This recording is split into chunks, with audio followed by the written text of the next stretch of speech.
we've kind of taken it on ourselves to bring that back. Like this kind of event here, the people, it's about you. Madders always says it, and it is so true. There is no scene like this scene that's got a community following it. And what we want to do is just create an environment for you. And this is a good example of that. And I think it's very, very important.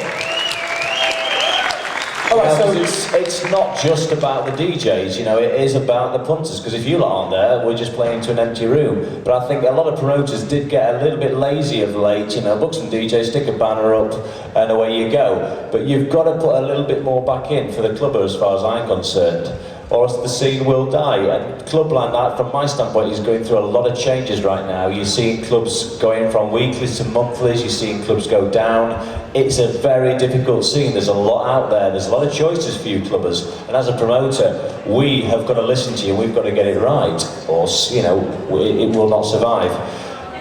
Just one thing from my standpoint, as effectively the promoter of this event, the one thing that is killing this scene is the drug abuse. You know, this scene is built on drugs. You can't deny it. And I'll be quite honest. I've played pubs and clubs for 10 years. I've played to the beer crowd. I've split the fights up myself. And I would much prefer to play to a dance crowd than a commercial drinking crowd, because it's a violent place to play. It's not good, but it's getting the balance right. It's getting the moderation right. And the nasty drugs, the Ket and the GB that are out there at the minute, they are killing the scene. And unfortunately, there's only so much we can do. The problem that we've had with this event is not the DJs, it's not the decor, it's keeping everybody healthy. Because if we have people falling over on us on this event, there will be no more. So we're trying to turn it over to the clubbers that, you know, be sensible with it, you know, police it yourselves a little bit, because it will kill itself. There'll be a few people that will kill the scene. Just like in football, the hooligans, they killed that scene. You can't stand up at a football match anymore. You've got to sit down in a cage. And the scene, I believe, will die unless people get responsible with it. Because if you lot die on me this weekend, there will be no more. I mean, just we'll talk about that. We'll talk about things like GHB and ketamine, you know, and two things which are probably, you know, actually still technically legal, which would, you know, bizarre situation. What we're concerned about as a label and as promoters, we're concerned about health. But like in everything in life, whether it's food, cigarettes, drink, I nearly said sex, but not sex, everything in moderation. And at the end of the day, you just got to be sensible. And it's just a simple policy, you know, we don't want to bore you and preach you. Just do what you want to do, but just be sensible with it. Know when to stop, know when to start, and you'll be all right, you know, just be sensible and have a good time. And Andy's right, I've played in front of beer monsters and people just being sick everywhere, and there's nothing worse. I'd rather play to a happier crowd. All right, any more, and then we're going to wrap it up, let yourself start getting ready, and get the weekend room ready. Is that it? Well, no, we're going to do a couple more questions down here. And some people say, oh, you charge too much for your records. Just want to make a point that the record shops charge too much, we don't. Yeah. Can I just say make that point then? Can I just put that point? When you go and pay $7.99 or even $6.99 for 12 inch, it's not us that's put that price, it's the bloody record shops. At the end of the day, we sell it to the distributor at a set price. I just had to say it. I've been building up all weekend to say that. You've got it out of your system. Yes, I feel better for it. Good. I can't back him up on that. It is a big misconception. You know, when you have a record out there, even if you have a top 10 hit, people think you're a millionaire. The fact of the matter is you probably haven't made any money, to be fair. As a label, when we sign a record, there's so much goes into it. The record shop charge, $6.99. We get about $2.99 from the distributor. We've got to make it, manufacture it, produce it, do the artwork. If you do a video, it's going to come out the cost. We've got to pay you your royalties, pay the songwriter. It gets down to about 50 pence a record, to be fair, and HMV are charging $7.99. So there is a bit of a misconception there, but you know, so be it. All right, any more further? Do a couple of questions down on the floor, do one there and then one right. Anybody, you've had one with anybody else? Right, okay. I'll do one over there and then one over there. Just come down here. The line with the music they play. You mean being a bit more adventurous? Yeah. Yeah. I think we'll pass that over to Paul because he's quite adventurous in all departments.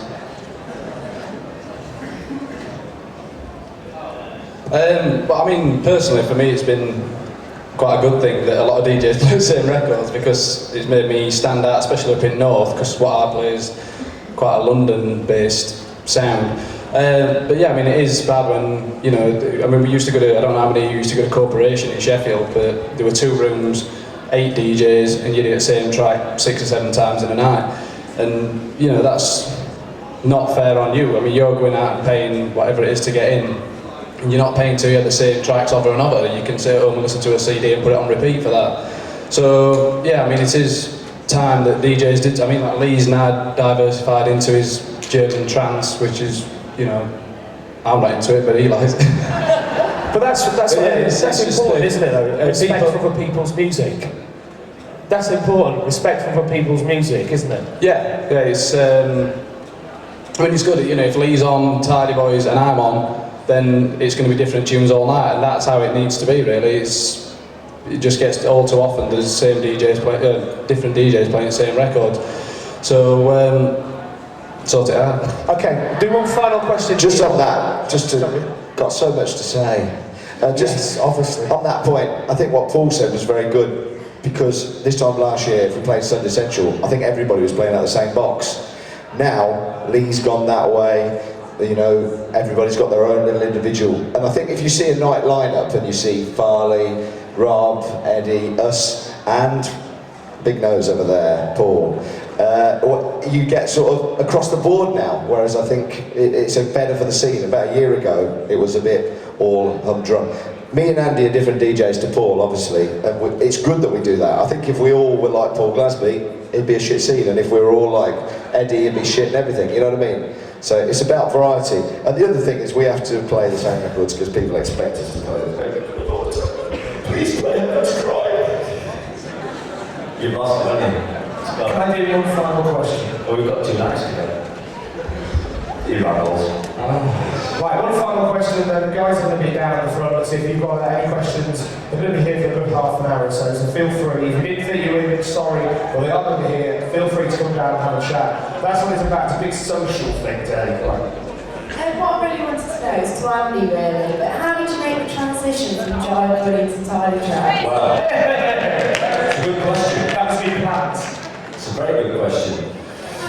Rabbits. There was no transition, to be fair. Let me talk to you about Jive Buddy, for fuck's sake. That's really just a little bit of a rabbit debate. That happened purely and simply from a bananas idea of mixing some rock and roll records together. So we used to make mixes for DJs, commercial DJs, that they went into mobiles, that kind of thing. And we just did this, me as a kid did a mix of rock and roll records. Not that I listened to rock and roll at home, but your mother may. And my dad borrowed 20 grand from the bank because nobody had released this record. And we were just called the Master Mixers, and we did this little medley of rock and roll tunes. And all the record industry went, that is shite, that will never work.